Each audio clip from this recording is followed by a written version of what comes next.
Tim, like, you forget about him because, like you said, he had 3 touchdowns today. And compared to where he's been, it's definitely not the same. How fair is it to be like, okay, well, he finally just showed up again? Well, I think, listen, the situation a year ago wasn't great in Cleveland, and I think that there was a lot that needed to be fixed. And so when Kevin Stefanski comes in, he's got a lot on his plate, and many of those things bigger than just, hey, get 13 the ball. Now, it's obviously something that they want to do, but he's also trying to build for the long haul. And so, each and every week isn't going to look like this week against the Dallas Cowboys. He is a great player. Everyone knows that there's talent there. But I think one of the reasons Kevin Stefanski is there is not to make it about Odell Beckham. It's about to make it about the Browns organization and how to make them a better football team and more competitive. And there will be weeks where it'll be quiet, and there will be weeks where it's huge. That's just how it'll go. And quite honestly, that's the best thing for that football team. I do want to ask very quickly, and again, we don't know exactly what. Nicole did the highlight. Nick Chubb did leave the game. It's the knee injury. He left in the first quarter. He did. They're from what we're hearing, the Browns are cautiously optimistic. They don't think he tore his ACL, but again, we're still waiting on some reports from that. Tim, if he was to miss any time, how significant is that to that Browns offense? Yeah, it's a big deal. He's a very good runner.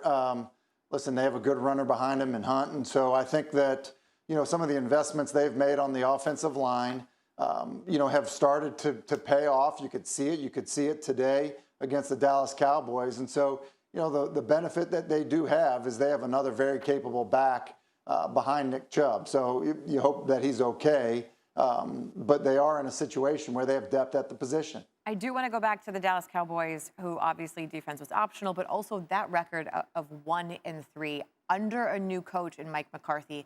How much pressure should be on McCarthy right now? The one takeaway that I get from this game is the Cowboys are not going to give up. And we saw that with the Falcons game. They made it a game. They could have easily folded the cards and say, look, we're not going to get back into this one, but they got back in it. Versus the Falcons, we all saw the onside kick. They win that football game.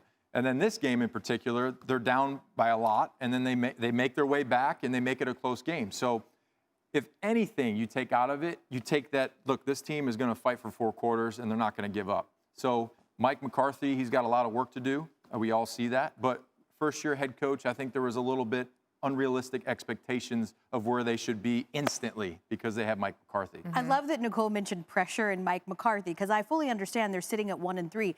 But I'm watching these games and thinking the pressure's now on Jerry Jones because Dak Prescott's throwing like 900 yards a game. I mean, this dude is playing 502 today. Absolutely. He's in a good division right now. He's playing, and he certainly is. But I'm asking you in terms of, because we're always on Dak contract extension watch. He's obviously playing under the tag right now. If you're Dak Prescott's team, despite the fact that you're 1-3, are you feeling good about what he's showing you right now? Yes and no. Okay. Yes, with the yardage and the production, but no in some of the turnovers and the things that put you... Turnover on the final drive. It's losing football. At the end of the day, when you fumble the ball away and you throw interceptions, it doesn't matter how many yards, you're going to lose the game. So I think it's taking care of the football is number one, and then the yardage, yes.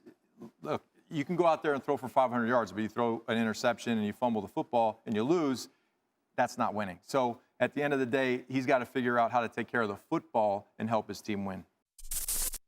Thanks for watching ESPN on YouTube. For live streaming sports and premium content, subscribe to ESPN+.